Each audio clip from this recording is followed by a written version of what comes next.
Assalomu alaykum. Karvondagi suhbatlar loyihasining navbatdagi mehmoni, bizning bugungi suhbatdoshimiz O'zbekiston Xalqaro Islomshunoslik akademiyasi psixologiya kafedrasi professori Xo'jakeldi Alimov. Assalomu alaykum. Va alaykum assalom. Sizni ko'rib turganimizdan shodmiz. Rahmat. Zero bizga nafaqat sizning ilmiy faoliyatingiz, balki shaxsiyatingiz ham juda qiziq. Dastlab o'zingiz haqingizda biroz so'zlab bering. Shu mening tug'ilishim va ismimning qo'yilishi juda qiziq bo'lgan. Hozir xotiralarimda shu narsa jonlandi. Domla, haqiqatda boshqa hech qayerda bu ismni eshitmaganman. Xo'jakeldi degan ismni eshitmagansizlar. Otamiz rahmatlik men tug'ilganda 50 yoshda edilar. Onamiz 40 yoshda edilar. Juda ko'p yillar farzand ko'rmagan. Usmonxon Alimovning amakilari bor edi. Shu kishini uyiga borib, otamiz rahmatlik 40 kun xizmatlarini qilib, kim bir duo bering, men ham bu dunyoga kelib bir farzand ko'rayin deganda duo qilgan ekanlar. Mana shu duo bo'lgandan keyin onamiz farzand kutadigan bo'lib qolgan. Eng qizig'i o'sha men tug'ilgan kuni bizni qishlog'imizga o'sha Eshon bobo tashrif buyurib qolgan. Otam yugurib borib, Eshon bobo, bizning oilamizda o'g'il farzand tug'ildi. Shunga menga bir ism qo'yib bersangiz farzandimga deganda, juda kulib, hazillashib, qishloqlaringga Eshon keldi, Xo'ja keldi, kelinglar Xo'ja keldi deb ism qo'yaylik degan. Otam haqida ikki og'iz gapiradigan bo'lsam, birinchi navbatda hayolimga keladigan narsa otamga xos bo'lgan sifat kam gapligi edi. Nihoyatda kam gapirardi. Bir kunda hatto bir marta gapirmasa ham kerak deb o'ylardim. Zarurat bo'lmasa gapirmasdi. Endi qarangda, bir o'g'il siz. Qanaqa o'tgan bolaligingiz? Ya'ni bolaga sherik kerak, kimlardir gaplashish kerak, o'ynash kerak. Otamni bir qiziq xislati bor edi. Men endi o'ylasam buning uchun juda katta iroda kerak bo'lgan. Masalan, yolg'iz o'g'il ko'z ochib ko'rgani va mendan erkak farzand bo'lishi mumkin emas edi-da o'sha oilada. Otam biror marta meni yaxshi ko'rib, quchoqlab suymagan. Juda qattiq qo'l edi. Qattiq qo'lligi bir urushib, janjal qilib yo urib yurmasdi. Haligi mehrini to'liq bermasdi. Men o'ylardim, keyingi hayotim uchun tayyorlagan bo'lsa kerak deb o'ylardim. Toshkentdan o'qib yurgan paytimizda borib qoldik. Har 6 oyda, 4 oyda borardik. U kishi boshqa bir joyda ekan, men bordim. Otam kech keldi. Yarim kechasi keldi. Men uxlab qolgan edim. Keyin o'g'lingiz keldi dedi. Haligi otamiz rahmatlik meni uxladi deb o'ylab, uxlab yotibdi deb o'ylab, shunaqa o'pdi, shunaqa quchoqladi. Uyg'onib ketdingizmi? Uyg'ondim-u, lekin bildirmadim. Chunki hech qachon bunaqa qilmagan. Hech qachon bunaqa qilmagan. O'shanda haqiqatan xayolimdan keldi, ichi to'la muhabbat bo'lgan-u, lekin bildirmagan. Chunki bir hayotga tayyorlagan shu bilan. Yolg'iz farzand ertaga jamiyatga ketadi, uzoq yurtlarda ota-onaning muhabbati bilan va hamma narsani muhayyo qilishi bilan deylik o'sha tarbiyalansa bola qiynaladi deb o'ylagan bo'lsa kerak. Keyinchalik menga juda bu qo'l keldi, chunki injiq, erkatoy bir farzand bo'lganimda ancha qiynalardim. Keyin otamiz rahmatlikning bir yaxshi tomoni bor edi, maqtamasdi unchalik. Men ishlarini qoyil qilib kutib turardim, uncha maqtamasdi. 5 yoshlarimga kirganda onamning akasi bor edi, Mulla Abdualim derdi. Tog'amni oldiga olib bordi. Go'shti sizniki, suyagi bizniki degandek qilib gaplarni qilib tashlab keldi. Shunda tog'am rahmatlik ilk o'sha 28 ta alfavit harflardan boshladi. Harflarni yodlatkizdi-da, keyin menga aytdi, "Jiyan" dedi, "Mana shu ariqdan sakraysiz-a?" dedi. "Sakraysiz, sakrayman. Shu ariqdan sakragan, yodlagan harflaringiz shunda yerga tushib qoladi" dedi. "O'sha paytda tezda bir takrorlab oling, bo'lmasa o'sha yerda qolib ketadi" dedi. Qarang, ishondim-da. Endi u yerda qishloqda nima ko'p? Ariq ko'p. Har sakraganda atrofga qarardim-da, bir takrorladim. Har sakraganda bir qarardim, atrofga qarardim, yana shu kallamga xuddi harflar qaytadan kirib kelayotgandek bo'lardi. Mana shu tog'alarimiz balki pedagogika fanlari nomzodi yo doktori bo'lmagandir. Qanaqa bir go'zal usul bilan shu yodlatgan ekan harflarni deymanda, qarang. Onam rahmatlik haqida gapirsam, u kishini birinchi xayolimga keladigan narsasi juda ham halim ayol. Balans. Qattiq qo'llik bilan halimligi. Muhabbatli edi, halim edi, urmasdi, so'kmasdi. Bironta qo'shtirnoq ichida gunoh ish qilib qo'ysak yo jinoyat qilib qo'ysak, gapirmay qo'yardi. Bu juda ham og'ir jazo, juda ham og'ir jazo. Kaltaklagani yaxshi derdingiz. Bir haftagacha gapirmasdi.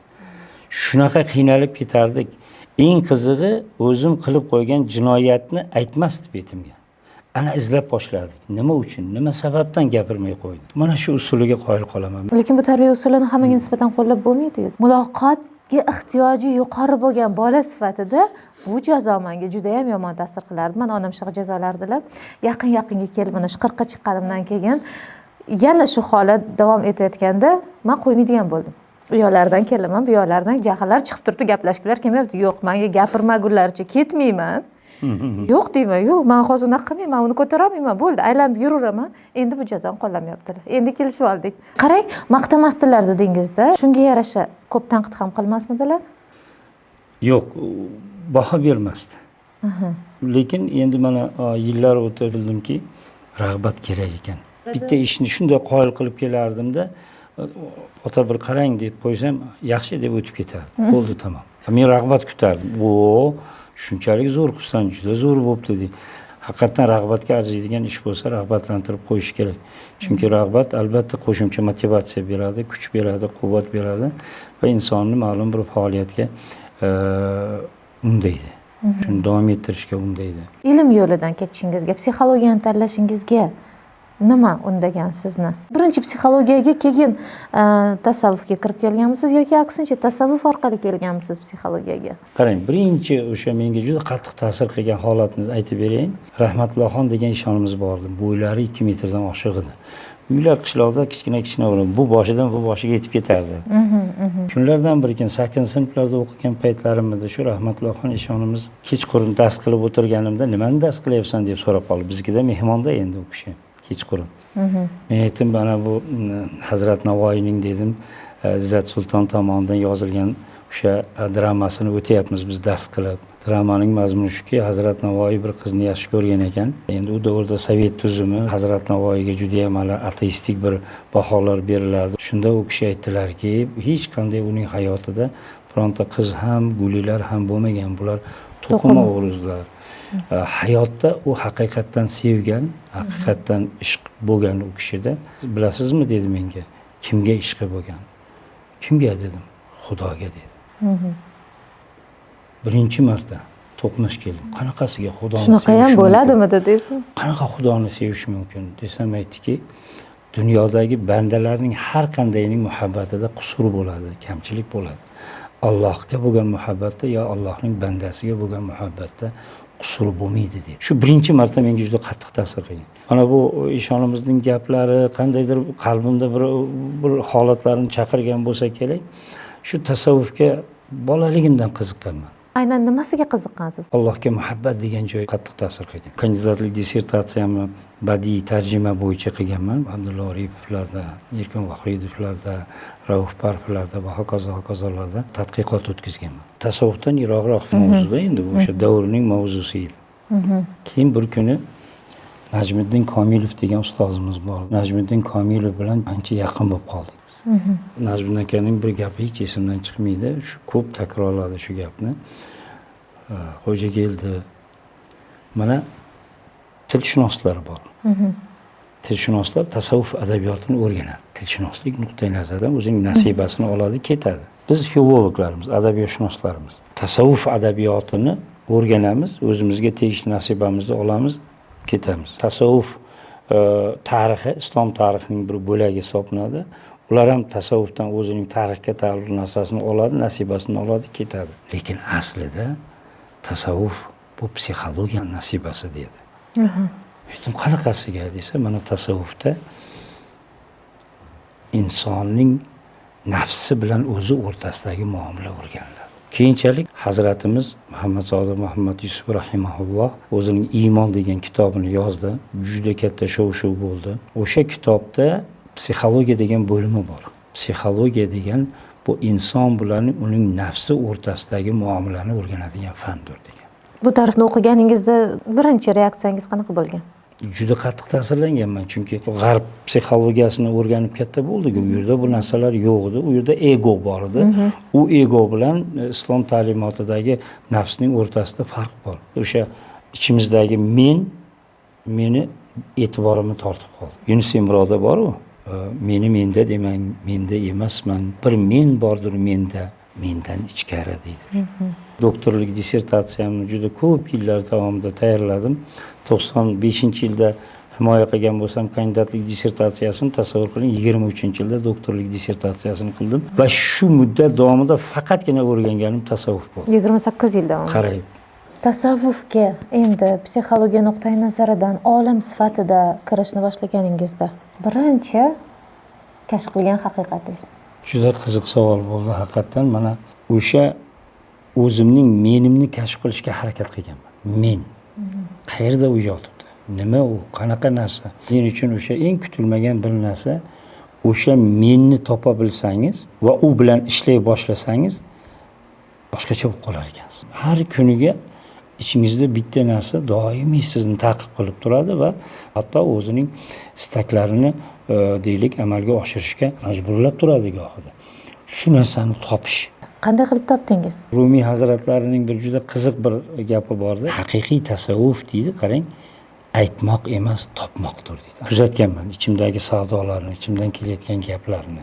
O'sha topishimga yordam bergan. Va haqiqatdan mana shu topish jarayonida nafsning menga qilayotgan ishlarini, nafsni menga bo'layotgan ta'sirlarini his qilganman. O'zingizdan ajratib ola oldingizmi keyin buni, nafsni? Bu nafs deganingiz ichimizdagi bir borliqda u. Bizning chiqarayotgan qarorlarimizning qariyb aksariyatida nafsning ishtiroki bor.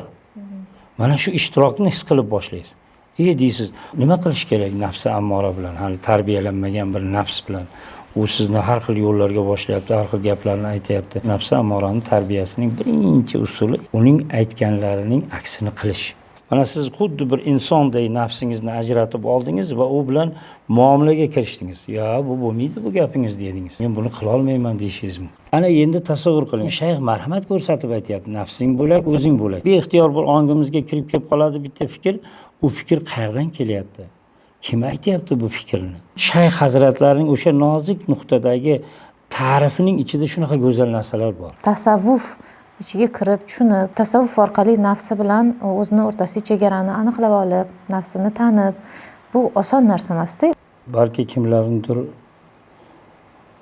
ko'ngliga ozor berib qo'yarman. Bitta narsa bor-da, mana psixologiya fani Yevropadan kirib keldi, psixologiya nom bilan. Holbuki Sharqda ilmun nafs deb atalgan fan qadim-qadimdan hatto bugungi kungacha Dorul Fununlarning, universitetlarining o'quv rejalariga kiritilgan. Sovet tuzumi davrida bizda o'zimizning o'tmishimizdan uzilib qolganligimiz, psixologiya fani 70 yil davomida faqatgina Yevropa ta'limi, Yevropa ilmini simirdi xolos. Shu ta'sir qilib, bugungi kunda juda ko'plab olimlarimiz Yevropa ta'limotini bemalol beryapti. Diniy va milliy qadriyatlarimiz prizmasidan o'tkazmasdan turib. Ilmun nafs ham, ruhiy tarbiya ham, islomshunoslik fanining monopoliyasi bo'lib qoldi. U bizniki dedi. Bizniki qanaqadir psixologiya, bu narsalar kirish kerak emas bu narsaga deydi. Mana hazratimizning eng go'zal kitoblaridan ruhiy tarbiya asari o'sha 3 tomdan iborat bo'lgan. Shu asarlari aslida psixologik narsalar. Ya'ni insonning ichki kechinmalari, holatlari, uning ichidagi o'sha aqli, hissiyotlari, irodasi va hokazolar bilan bog'liq bo'ladigan holatlarda bularning hammasi. Aslida insonning ruhiy olami bilan kechayotgan holatlar kechimi u psixologiyaga taalluqli. Mana bitta misol aytayin sizga. Sabr degan tushuncha bor. Sabrli odam qanday odam desa biz aytamizki, sabrli odam irodali odam bo'ladi. Iroda degani nima degani? Iroda degani insonning o'zini o'zi boshqarish qobiliyati degani. Psixologiya fanining termini bu iroda. Men bu bilan ko'rsatib berayotganim psixologiya shartmikan degan masalani ochib beryapman-da masalan. Shart bu. Busiz biz mukammal o'rgana olmaymiz. Masalan, kechinmalarimiz bor, hissiyotlarimiz, tuyg'ularimiz, bularning hammasi psixologik tushuncha. Deylik o'sha tasavvuf ahllari ham kechinmalar, hollar bilan ishlaydi. Holning o'zi ham masalan deylik o'sha ma'lum ma'noda psixologik tushuncha. Holat bu chegarasi, psixologiyaning chegarasi. Uning holga aylanishi endi bu tasavvufga o'tib ketilishi. Kitobda mana shu masalalar ko'tarilgan. Kelajakda siz boshlagan ish rivojlansa, psixologiyani aynan diniy nuqtai nazaridan yondashiladigan bo'lsa, amaliyotchi psixologlarimiz ham shu nuqtai nazardan konsultatsiyalar olib borsa, jamiyatdagi qanaqa illatlarni oldi olingan bo'ladi? Men sal yuqoriroqdan kelayin. Fundamental psixologiya bor. Bu haqiqiy ilm. Juda ko'p psixologlar bexabar bundan bugungi kunda. Bu yerda nazariyalar, prinsiplar, tamoyillar ishlab chiqiladi. Undan keyingi yana bir ko'rinishi bor, bu amaliy psixologiya deyiladi. Treninglar, amaliy ta'sir ko'rsatishlar, maslahatlar, konsultatsiyalar va hokazolar bu endi amaliy psixologiyaga kiradi. Endi undan ham eng sodda ko'rinishi bor, qiziqarli psixologiya. Endi bundalik 10 ta savolni berib, sen kimsan aytib beradi, 5 ta savolni berib, sen kimsan deb aytib beradi. Hamma psixologiya deb yurgan narsa shu. Qiziqarli psixologiya insonda psixologiya faniga nisbatan qiziqishni uyg'otish bilan shug'ullanadi xolos. Ilmga ham taalluqli joyi yo'q, insoniyatga ta'siriga ham taalluqli joyi yo'q. Trening deymiz. Ma'lum bir odamga ma'lum bir yo'nalishda, ma'lum bir jihatiga ta'sir qilish va uni o'zgartirish. Islom ta'limotida o'zi u trening deb atalmasa ham payg'ambarimiz sollallohu alayhi vasallam o'zi treninglarning tavsiyasini juda ko'p qilgan. Masalan, bitta narsa, jahl chiqqandagi holatda treningini aytyapti. Jahling chiqqanda o'tirib ol deyapti. Unda bo'lmasa yotib ol deyapti. Bo'lmasa tahorat qil deyapti. Chunki jahlning tabiati olovdan, uni faqatgina suv so'ndirishi mumkin deyapti. Hadis bu. Bu nafaqat hadis. Bu aynan trening-ku. To'g'rimi yo'qmi? Amaliy psixologiya bu. Tasavvufdagi o'sha amaliyot qismi aynan amaliy psixologiya bu. Tasavvufning markaziy masalasi nafsni poklash, nafsni tarbiyalash, nafsni qiynash orqali uni to'g'ri yo'lga boshlash, qattiq juda ham intizomli holda u bilan ishlash. Insonning nafsi ammorasidan nafsi lavvomaga o'tkazish, nafsi lavvomadan nafsi masalan deylik mulhimaga o'tkazish, undan nafsi mutmainnaga o'tkazish. Mana bu bosqichlarning har biri aslida juda go'zal treninglar, amaliyot bilan bo'ladi ular. Nafsdan voz kechib bo'lmas ekan, chunki nafsga Alloh subhanahu va taolo ma'lum vazifalar yukladi. Insonning vujudining salomat bo'lishligi uchun xizmat qiladi. Masalan, tananing ehtiyojlari bor. Shu ehtiyojlarni demak qondirish vazifasini shu nafsga belgiladi. Demak, undan voz kechib bo'lmaydi. Demak, tarbiyalash vazifasi. Nafsni jilovlab tarbiyalab farishtalardan ustun bo'lish maqomi ham beriladi insonga aslida. Tasavvuf ta'limoti amaliyotdan hech qachon uzilmagan va bu amaliyot nafsni poklash treningi deb atashimiz mumkin. Bu yo'lning yaxshi tomoni nimada? Birinchidan, bu bizning iymonimizga putur yetkazmaydigan yo'l. Mana bu hozir shunaqa treninglar ko'payib ketgan, ba'zi bir holatlarda bizni iymonimizga putur yetkazib qo'yadigan darajadagi treninglar kirib kelyapti. Sizningcha eng ziyonli, eng zararli treninglar, yo'nalishlar qaysi? Psixologlarning qaysi gaplari bois? Endi psixolog deganda qo'sh tirnoq ichida psixologni artyapman, chunki soxta psixologlar. Chunki bizda afsuski ularni faoliyatini nazorat qiladigan bir qonunlar yo'q, organ yo'q, nazoratchi organ. 2 oy o'qimasdan ham psixologman deya bemalol amaliyot o'tkazayotgan insonlar ko'pda. Insonni ruhiyati bilan, insonni qalbi bilan ishlasa, ayniqsa jurnalistlar juda ko'payib ketdi, chunki ular so'z bilan bemalol odamlarni nima qiladi. Ozgina ichiga aralashtirib yuborsa psixologiyani, ana tayyor haligi psixolog paydo bo'lib qoladi. Xuddiki tayyor psixolog. Rivojlanish bo'yicha trener deb atashyapti. Nomlari ko'p hozir, buni coach deb atashyapti.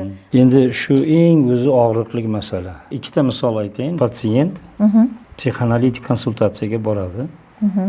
Nima bo'ldi desa, depressiyaga tushib qoldim. Dunyo ko'zimga qorong'u bo'ldi. Umuman ranglarni ko'rmay qoldim. Hayotdan bir zavq topa olmay qoldim deydi. Xo'p, muammongizning sababi nimada desa, erim menga bevafo. Bu narsa menga juda yomon ta'sir qildi. Qanday konsultatsiya berasiz shu vaziyatdan chiqib ketishligim uchun desa, haligi konsultant aytayaptiki, ya'ni buni yo'li bizni psixoanalizda kompensatsiya degan mexanizm bor. Kompensatsiya degani siz ham yuring deydi. Siz ham yuring, mana kompensatsiya bo'ladi, ko'nglingizdagi o'sha noroziliklar nima bo'ladi. Xo'p, u shu ishni qilib qo'yibdi deydi. Keyin buning naqadar katta gunoh ekanligini anglab, endi o'zini o'ldiraman deb yuribdi ekan deydi. Nima demoqchiman men? Bu balki psixoanalitik konsultatsiya uchun kompensatsiya mexanizmi shu yerda ishlasa yaxshi bo'lar degan ustozining gapi bo'yicha ular aytishyapti. Lekin bu ochiqdan ochiq zinoga da'vat bu. Patsientning musulmon ekanligi inobatga olinmayapti. Shu joyda agar dindan, tasavvufdan xabari bor, fundamental psixologiyadan ham xabari bor psixologga kelganda u nima degan bo'lardi? Shar'an masalan nima qilganda u to'g'ri ish qilgan bo'ladi. Bu narsa oydin bo'lgandan keyin kechinmalar bilan ishlash boshlanadi. Chunki depressiya holati bu juda og'ir holat. Chiqolmasa depressiya holatidan u suitsid bilan yakunlanishi ham mumkin. Endi ularga din nima deyishligini faqihlar aytsa, din psixologiyasi nima deydi deganda biz aytamizki, demak o'sha ma'lum bir depressiya holatidan chiqarishga yordam beradigan tibbiy psixologiyaning o'zining ma'lum bir usullari bor. Shu usullar yordamida harakat qilish kerak o'sha depressiya holatidan chiqishga. Buni endi tibbiy psixologlar aytadi. 11 oy davomida ikkinchi shahar ruhiy kasalliklar dispanserida ishladim. Shu yerda bitta holatga to'qnash keldim. Tibbiy psixologning o'rni bugungi kunda tibbiyot tizimimizda ancha past ekan. Psixiatr asosiy rol o'ynar ekan. Yordamchi bir mutaxassis sifatida tibbiy psixologga jo'natar ekan. Oxirgi xulosa faqatgina psixiatrda qolar ekan. Bu tizim anchagina meni fikrimcha noto'g'ri. Chunki bu yerda tibbiy psixolog bilan anchagina o'rtoqlashish kerak. Shunday kasalliklar borki, psixiatr hal qilmaydi uni. Uni tibbiy psixologning o'zi hal qiladi. Masalan, qaysi kasalliklarda? Sof psixologning o'zi ham hal qilishi mumkin bo'lgan, qo'rquv bilan bog'liq bo'lgan fobik holatlar bor. Demak, tizimni tartibga solinish kerak bo'lgan jihatlar ko'p ekanda.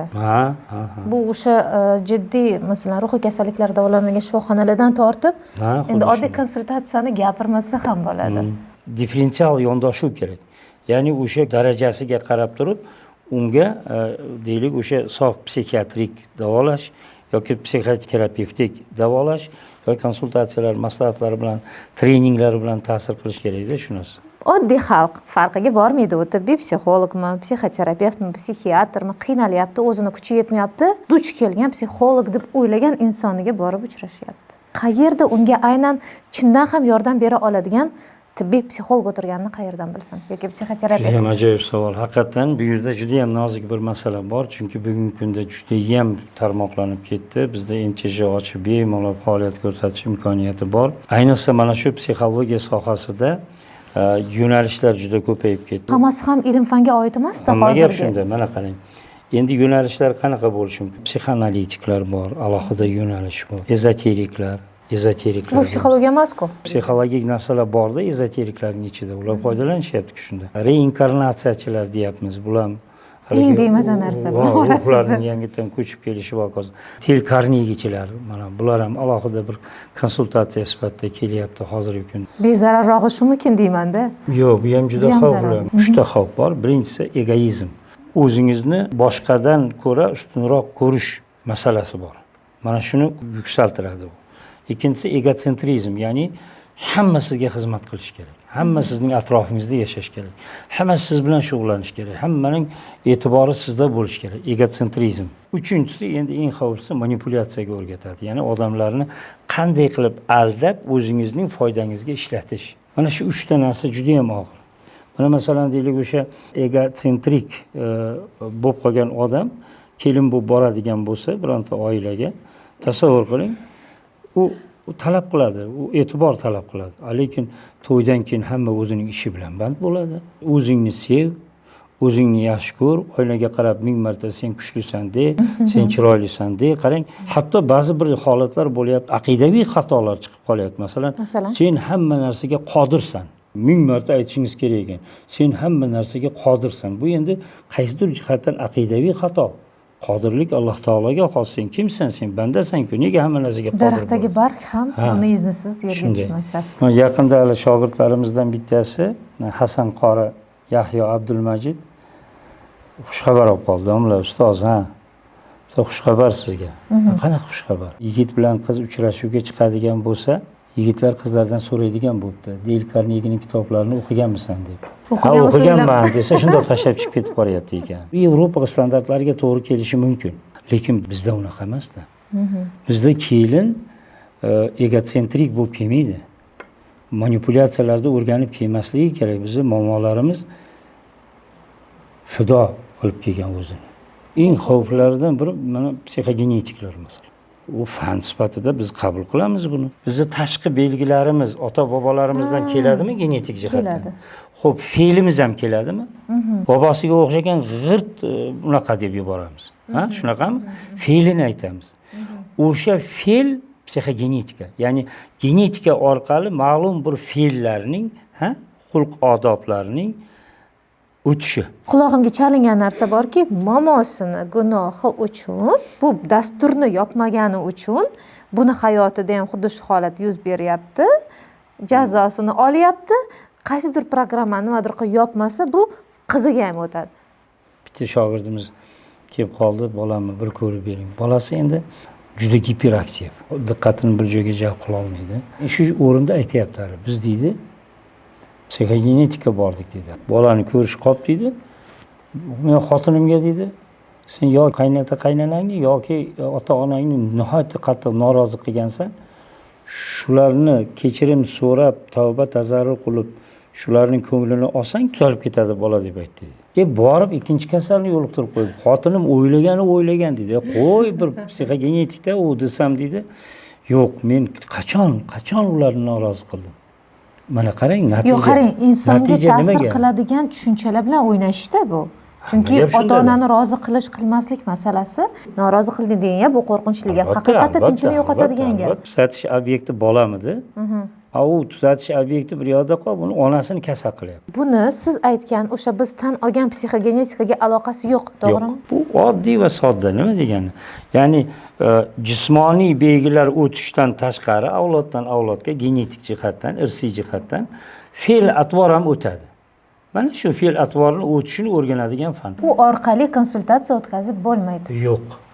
Noto'g'ri fe'l atvor o'tib qolgan bo'lsa, buni bobosi ham o'g'ri edi, bular ham o'g'ri bo'lyapti deb masalan. Psixogenetika mana shu xulosani beradi, lekin ishlaydi psixogenetika emas. Nima ishlaydi? Psixologlar ishlaydi. Bo'ldi, psixogenetika ishini qildi, chetda qoldi. Urg'ali ota-onangni rozi qil degan bir nimalarni, laqmonlarni osish kerak emas. U endi ko'pincha mana bu islomiy bir narsalar yoki diniy bir narsalarni qo'shib yuboryapti-da endi masalan. Faqat islomiy emas, boshqa dinlardagi narsalarni ham dinlardagi narsalar ham aralashib ketyapti. Psixologlar haddan tashqari ko'p diniy so'zlar, diniy e'tiqodga aloqador narsalarni ko'p ishlatishadi-da. Shunga hayron bo'lgandim. O'zi haqqiligi bormi shu darajada e'tiqodiy masalalar to'g'risida gapirishga? Bu narsa eng katta bizning fojiamiz. Qarang, eng nozik, eng ta'sirchan, eng qabul qilishi mumkin bo'lgan kanal din bo'lyapti-da. U bunga haqqi yo'q-da. Chunki u mutaxassis emas o'sha soha bo'yicha. Mutaxassis emasmi? U ta'sir qilish, salgina ko'proq ta'sir qilish uchun noto'g'ri gaplarni gapirib qo'yishi mumkin. Mana nima qilgan yaxshi bo'ladi desam, mana psixogenetiklarning bitta chiqishini olaylik. Shurda psixolog o'tirsin, din sohasidan bitta ikkita mutaxassis o'tirsin-da, birgalikda ko'rish kerak-da, tahlil qilaylik shuni. Psixologik jihatdan qanday xatolarga yo'l qo'yyapti? Chunki o'zi psixolog emas. Xo'p, diniy jihatdan qanday xatolarga yo'l qo'yyapti? Mana bu aytgan diniy sohasidagi gaplar ertaga nimaga olib boradi? Maxsus o'sha bir komissiya bo'lsa, bu komissiya o'sha olib borilayotgan ishlarini tahlil qiladigan bir nazorat organi bo'lishi kerak. Umumiy holda jamiyatimizda olimlarimiz ichida bugungi kundagi yana bitta xavf o'sha Yevropa ta'limotlarining auditoriyaga to'g'ridan to'g'ri kiritilishi. Auditoriyaga kirdim, ancha bo'ldi bunga. Nizomiyda dars berayotgandim. O'sha yerda o'sha Zigmund Freyd ta'limoti bo'yicha gapirdimda, aytdimki, mana Zigmund Freydning ta'limoti bugungi kunda Yevropada fohishaxonalarning rasmiy davlat muassasasi sifatida ochilishining ilmiy asosini belgilab beradi. Chunki Zigmund Freyd aytganda, mana instinktlar insonning tabiatiga xos bo'lgan narsalarni qonuniy holda qondirishimiz nevrozni chaqiradi, shuning uchun qonunni olib tashlashimiz kerak deyapti. Bitta qiz o'zbek auditoriyasi tasi chiqib, domla dedi, buning nimasi yomon dedi, fohishaxonalarning ochilishi dedi. Qotib qoldim. Men nimasi yaxshi dedim. Yaxshiligi shundaki dedi, shundoq ham bu norasmiy tashkilotlar faoliyat ko'rsatyapti, nazorat yo'q dedi. Sog'liq bo'yicha, turli tuman yuqumli kasalliklar bo'yicha nazorat yo'q dedi. Undan ko'ra nazorat bo'lgani yaxshi-ku dedi. Bilib turibman, u uning gapi emas. Aytdim, kim sizga aytdi desam, falon ustozimiz aytdi dedi. Kafedraga borsam o'sha ustoz turibdi-da, ayol kishi. Kim aytdim siz dedim, nimalar deyapsiz auditoriyaga kirib dedi. U kishi aytdiki, nimasi noto'g'ri dedi. u ham o'sha gapni aytdi. Men aytdim, siz to'g'ri qabul qiling. Davlat muassasasi sifatida fohishaxonaning ochilishi davlat shu axloq normasini qabul qildi degani dedim. Tushunyapsizmi desam, tushunmayapti. Keyin men sal qo'polroq yo'ldan bordim. Xo'p, mayli dedim. Xo'p, siz dedim, xo'jayiningiz dedim. Xo'jayinni ham taniyman. Yuborasizmi har holda kasalliklardan? 2-3 kun kelmay qoldi dedi. Ha, xo'jayin qayerda yuribsiz desa, yo'q, mana davlat muassasasida bo'ldim. Mana spravka, mana bu sog'lom ayollar. Hammasi toza. Ha, mana bu pul kvitansiya davlatga ketdi. Hammasi joyida. O'g'lingiz dedim, bir hafta kelmay ketsa dedim. Men o'g'lim qayerdasiz desa, hali spravkalarni ko'rsatsa dedim. Shunga chidaysizmi desam, haligi ayol aytadi, Xudo saqlasin dedi. Men aytdim, o'zingizga ravo ko'rmagan narsalarni boshqalarga ravo ko'ryapsizmi dedi. Nega u auditoriyaga kirib bunaqa deyapti? Chunki o'sha Zigmund Freydning ta'limotidagi mana shu nuqtalar bor-ku, iymon e'tiqodimizga putur yetkazadigan holatlar bular. Jamiyatni buzib yuboradi. Tan olamiz, globalizatsiya bor. Butun dunyo bitta davlat darajasiga yetib qoladigan sharoitlar ketyapti. Lekin o'zimizning o'zligimizni saqlab qolish qoidasini davlatimiz ham ushlab o'tiribdi. Bitta masalani ko'tarishimiz kerak-da mana. Turli-tuman diniy yo'nalishda oqimlar paydo bo'lyapti. Shu narsalarning bironta sektaga aylanib ketish ehtimoli eng xavfli narsa. Sekta degani bu ma'lum bir jamiyatning ichidagi odamlar noto'g'ri e'tiqod bilan birlashadilar va bizning davlatchiligimizga hatto xavf solishi mumkin. Ular nima qiladi? Viloyatlardan kelishadi, 6 oylik kursda o'qishadi, unga sertifikat berishadi. Shu sertifikat bilan borib viloyatda o'zlari ham markaz ochyapti.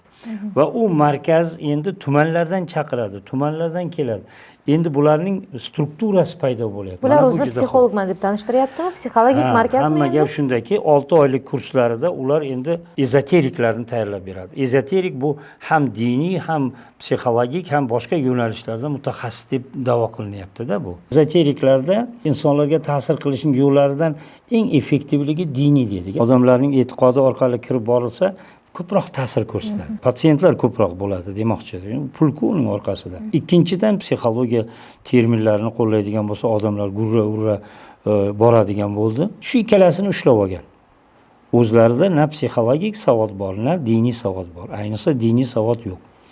Men yaqinda bittasini kuzatdim, o'sha ezoteriklarda buddaviylar amalga oshiradigan turli-tuman ezoterik mashqlar bilan qo'shilib, yonida nimani ham berib yuboryapti. Mana shu ishlarni qilasizlar deyapti.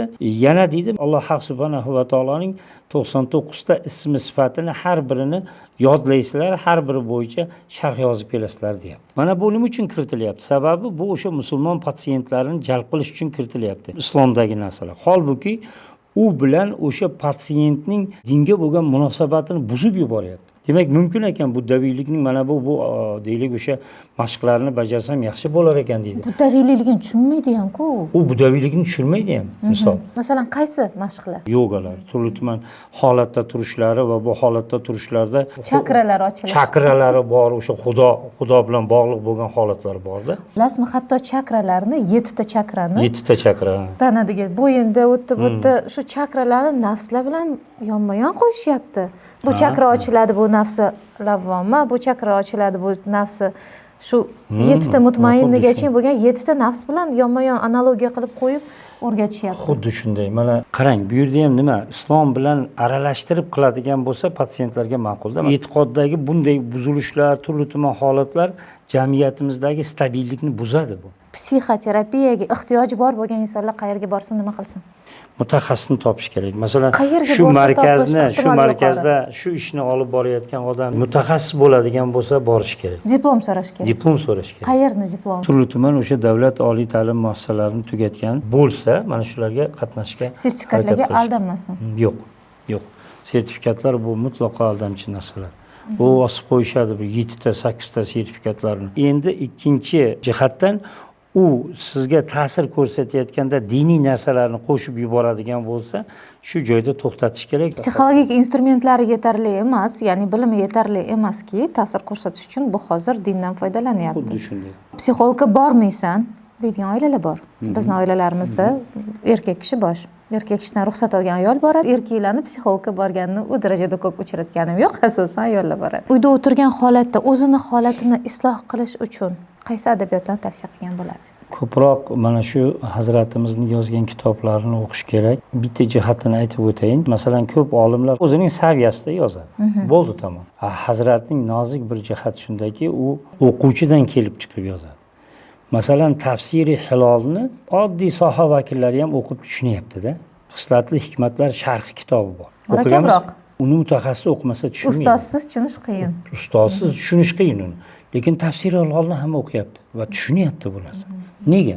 Chunki shayx hazratlari auditoriya kimga yozayotganiga qarab turib o'sha darajaga tushib turib yozyapti-da. Oliy ta'lim muassasalaridagi talabalar, domlalar o'tishi mumkin darajasidagi kitoblar ham bor va sodda, oddiy qilib yozgan kitoblari ham bor. Masalan, ruhiy tarbiya ancha sodda yozilgan. Mana shu ruhiy tarbiyaga o'xshagan kitoblarini biz tavsiya qilamiz o'qishga, ham diniy jihatdan to'g'ri yondashilgan.